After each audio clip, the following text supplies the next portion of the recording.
Welcome back for the daily proverb challenge. Today we're on day 17, verse 17. So here we go. Better a dry crust with peace and quiet than a house full of feasting with strife. A prudent servant will rule over a disgraceful son and will share the inheritance as one of the family. The crucible for silver and the furnace for gold, but the Lord tests the heart. A wicked person listens to deceitful lips. A liar pays attention to a destructive tongue. Whoever mocks the poor shows contempt for their maker. Whoever gloats over disaster will not go unpunished. Children's children are a crown to the aged, and parents are the pride of their children. Eloquent lips are unsuited to a godless fool. How much worse lying lips to a ruler. A bribe is seen as a charm by the one who gives it. They think success will come at every turn.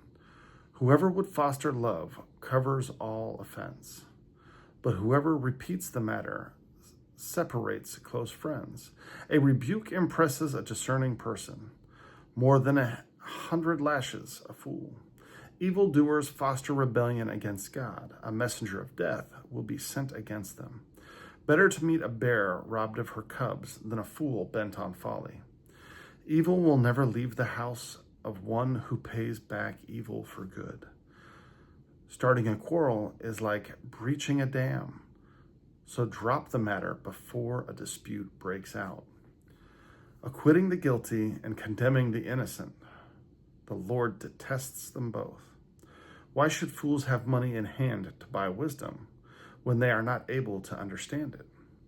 A friend loves at all times, and a brother is born for a time of adversity. One who has no sense shakes hand in pledge and puts up security for a neighbor. Whoever loves a quarrel loves sin.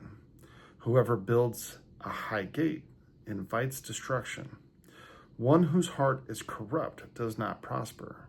One whose tongue is perverse falls into trouble. To have a fool for a child brings grief. There is no joy for a parent of a godless fool. A cheerful heart is good medicine, but a crushed spirit dries up the bones. The wicked accept bribes in secret to pervert the course of justice. A discerning person keeps wisdom in view, but a fool's eyes wander to the ends of the earth. A foolish son brings grief to his father and bitterness to the mother who bore him. If imposing a fine on the innocent is not good, surely to flog honest officials is not right.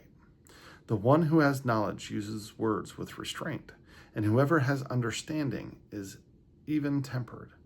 Even fools are thought wise if they keep silent, and discerning if they hold their tongues.